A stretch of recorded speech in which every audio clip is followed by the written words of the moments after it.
Assalamualaikum warahmatullahi wabarakatuh. My name is Rifki Pajar Pahrin and this is my task for Mr. Fitra. Okay, question number 1. How many strands are there? There are 4 strands. Okay, question number 2 is what is the first strand? The first strand is meaning focus input. Okay, number 3. What is the second strand? The second strand is meaning focus output. Question number 4 is what is the third strand? The third strand is language focus learning. Number 5. What is the fourth strand? The fourth strand is fluency development. Number 6. It is called meaning focus because in all the work done in this strand, the learner's main focus and interest should be on understanding and gaining knowledge or enjoyment, or both from what they listen to and read. The answer is true. Okay, number 7. Incidental learning through input is adamant and is not dependent on largest quantities of input to gain sufficient repetition. True or false? I think the answer is false. Okay, number 8. One person output can be another person's input. True or false? The answer is true. Next is number 9. Typical activities in this strand include extensive reading, shared reading, listening to stories, watching TV or film, and being a listener in a conversation. I think that's a meaning focus input. Okay, number 10. Typical activities in this strand include talking in conversation, giving a speech or lecture, writing a letter, writing a note to someone, keeping a diary, telling a story, and telling someone how to do something. I think that's a meaning focus output. Number 11. Typical activities in this strand are pronunciation practice, using substitution tables and drills, learning vocabulary from word cards, intensive reading, translation, memorizing, dialogue, and getting feedback about writing. I think that's the meaning of language focused learning. Number 12. Typical activities include speed reading, skimming and scanning, repeated reading, 4 or 3 or 2, repeated retelling, 10-minute writing, and listening to easy stories. That's the answer is fluency development. Number 13. The content of an English course for beginners will vary greatly according to age of the learners. True or false? I think it's true. Okay, next one is number 14. Their educational background and previous experience with English is not affecting the content of an English course for beginners. True or false? I think it's false. Next is number 15. When people come from other country to English-speaking country to work and study English, what is the condition called? That condition is called English for a second learner. Okay, and next is number 16. When people are difficult in getting exposure of English, and the only model are their teachers, what is condition called? I think the condition for that is called English as a foreign learner. Okay, next one is 17. If the learners are children, they should learn of the language which allow them to listen to simple stories, begin to read greater readers, and do interesting activities. I think the blank one is for high frequency word. Next is 18. 5 principles for teaching beginners. Choose the first one. The choice is meaning, interest, new system, understanding, or stress-free. And the answer is new system. Why? Because the rest is for teaching beginner. Next is 19. What's describe the understanding principle? Provide plenty of comprehensible input. That's it. Number 20. What's describe the meaning principle? The answer is focus on meaningful and relevant language. Okay, next is number 21. What's describe the stress-free principle? I think it's create a friendly, safe, cooperative classroom environment. Next is number 22. The teacher and learners talk about things that happen outside school. Where appropriate, this can be about the question is the learner's family, their hobbies, how they travel to school, favorite food, and so on. Joshua's description is this. I think it's informal conversation. Next is number 23. The teacher and the learner talk about previous classwork. Choose what description is this. I think it's recalling previous lesson. Next is 24. During an activity, the teacher can ask the learner if they like the particular activity and if they want to do more of it.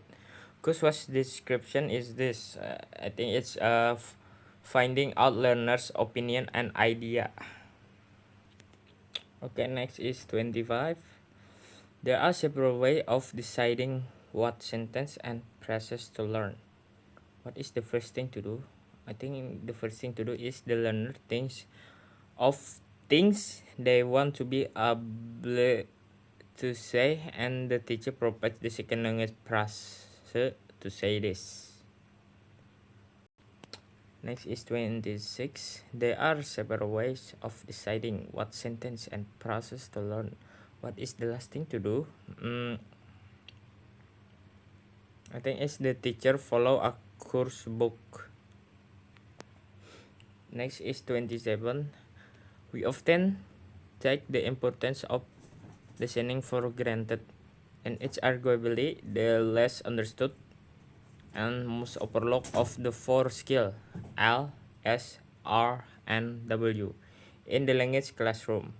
Is that true or false? I think it's true. I think. Next is 28. It was taken for granted that first language speakers needed instruction in.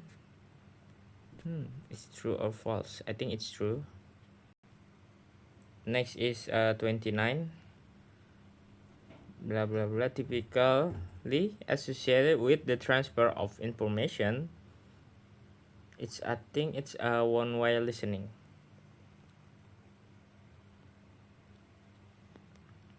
Next is 30. Blah blah blah. Typically associated with maintaining social relations interaction. I think it's two-way listening. Okay, next one is 31.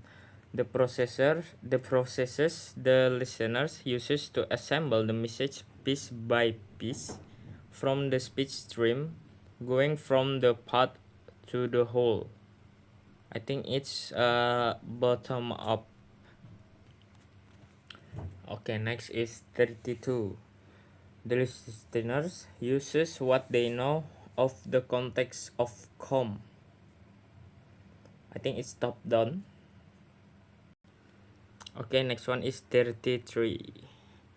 The teacher talk about where she lives and what is it like living there, and then ask the learners, where do you live? So each item consists of a simple question which is preceded by quite a long talk on the same topic. What is the name of this technique? I think it's a padded question. Okay, next one is 34. The teacher describes something and the learner have to decide what is it being described. What is the name of this technique?